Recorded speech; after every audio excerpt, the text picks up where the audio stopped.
अहमदपुर एक छोटा सा पुरसुकून और दीनी माहौल वाला शहर था। सुबह सुबह मस्जिद की आज़ान की आवाज़ पूरे शहर में गूंजती थी। गलियों में बच्चों की हंसी, परिंदों की चहचहाहट और मिट्टी की खुशबू महसूस होती थी। इसी शहर में रहता था मूसा, 12-13 साल का दुबला पतला मासूम चेहरा, बड़ी बड़ी आंखें और हमेशा एक ही जैसा सफ़ेद कुर्ता पजामा और छोटी सी टोपी पहनता था। लोग उसे देखकर कहते, ये लड़का बहुत शरीफ और सीधा है। मूसा की जिंदगी आसान नहीं थी। उसकी अम्मा पहले ही इंतकाल कर चुकी थीं और अब उसके पास सिर्फ उसके अब्बू थे। अब्बू छोटी सी रेहड़ी पर सब्जी बेचते थे। कमाई ज्यादा नहीं थी लेकिन हलाल थी। अब्बू हमेशा कहते, मूसा बेटा, कम कमाओ लेकिन हलाल कमाओ, अल्लाह बरकत देता है। मूसा हर रोज स्कूल के बाद अब्बू की मदद करता। एक दिन अब्बू अचानक बहुत बीमार हो गए। बुखार, कमज़ोरी और सांस लेने में मुश्किल। डॉक्टर ने कहा, उन्हें आराम की ज़रूरत है। लेकिन गरीबी में आराम कहाँ। कुछ दिन बाद अब्बू की हालत और ख़राब हो गई। रात को मूसा उनके पास बैठा रो रहा था। अब्बू ने कमज़ोर आवाज़ में कहा, मूसा बेटा इधर आओ। मूसा उनका हाथ पकड़कर बोला, अब्बू आप ठीक हो जाओगे ना? अब्बू मुस्कुराए। उन्होंने तकिए के नीचे से छोटा सा पुराना लकड़ी का डिब्बा निकाला। ये अमानत है, मेरे वालिद ने मुझे दी थी, अब ये तुम्हारी है, इसे समझकर इस्तेमाल करना और कभी झूठ मत बोलना।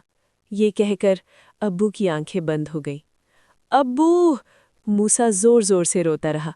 उस दिन मूसा बिल्कुल तन्हा हो गया। दफन करने के बाद मूसा रोज मस्जिद जाता, नमाज पढ़ता, दुआ करता, या अल्लाह मुझे अकेला मत छोड़ना, मुझे सही रास्ता दिखा। लोग उसे तसल्ली देते, लेकिन दर्द सिर्फ मूसा जानता था। एक दिन उसने अब्बू का दिया हुआ लकड़ी का डिब्बा खोला। अंदर एक चांदी का पुराना सिक्का और छोटी सी तस्बीह थी। साथ एक कागज पर लिखा था, ये सिक्का कीमती है, ज़रूरत पर बेच देना, लेकिन ईमानदारी कभी मत बेचना। मूसा ने सोचा, अब्बू ने ज़रूर किसी वजह से दिया होगा। कुछ दिन बाद घर में खाना भी मुश्किल हो गया। मूसा ने हिम्मत की। वो बाजार गया और सिक्के को पुरानी चीज़ों वाले दुकानदार को दिखाया। दुकानदार हैरान हो गया। अरे बेटा, ये तो बहुत पुराना और कीमती सिक्का है, इसकी अच्छी कीमत मिलेगी। मूसा ने सिक्का बेच दिया। उसे इतने पैसे मिल गए कि छोटा सा काम शुरू कर सकता था। उसने सोचा, मैं भी अब्बू की तरह हलाल रिस्क कमाऊंगा। मूसा ने बाजार के कोने में छोटी सी लकड़ी की रेहड़ी लगाई। उस पर रखा बिस्किट, टॉफ़ी, पानी की बोतलें, खजूर, तस्बीह। बोर्ड लगाया। लोग हंस रहे थे, अरे ये छोटा बच्चा क्या दुकान चलाएगा। लेकिन मूसा ने हार नहीं मानी। हर कस्टमर को मुस्कुराकर कहता, अस्सलामुअलैकुम, क्या चाहिए? एक दिन एक बूढ़ी खाला आईं। उन्होंने 50 रुपए दिए और सामान ले लिया। बाद में मूसा ने देखा, उन्होंने गलती से 500 रुपए दे दिए थे। वो भागकर उनके पीछे गया। खाला, आपके पैसे ज़्यादा हो गए हैं। खाला रो पड़ी। बेटा, आजकल कौन इतना ईमानदार होता है? उन्होंने दुआ दी, अल्लाह तुम्हें बहुत कामयाब करे।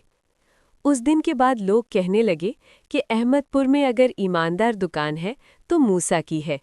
दिन गुजरते गए, कस्टमर बढ़ते गए, मुनाफा बढ़ता गया, रेहड़ी छोटी पड़ गई।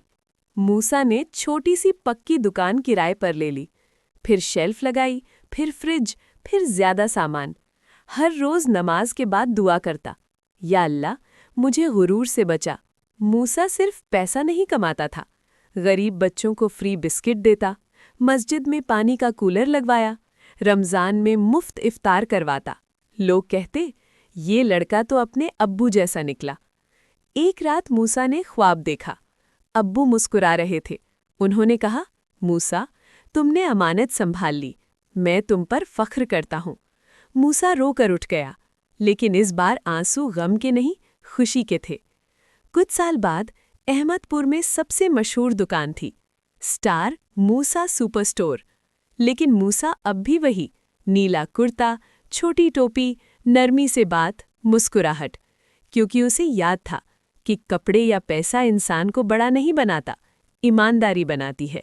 अल्लाह सब्र करने वालों को कभी अकेला नहीं छोड़ता।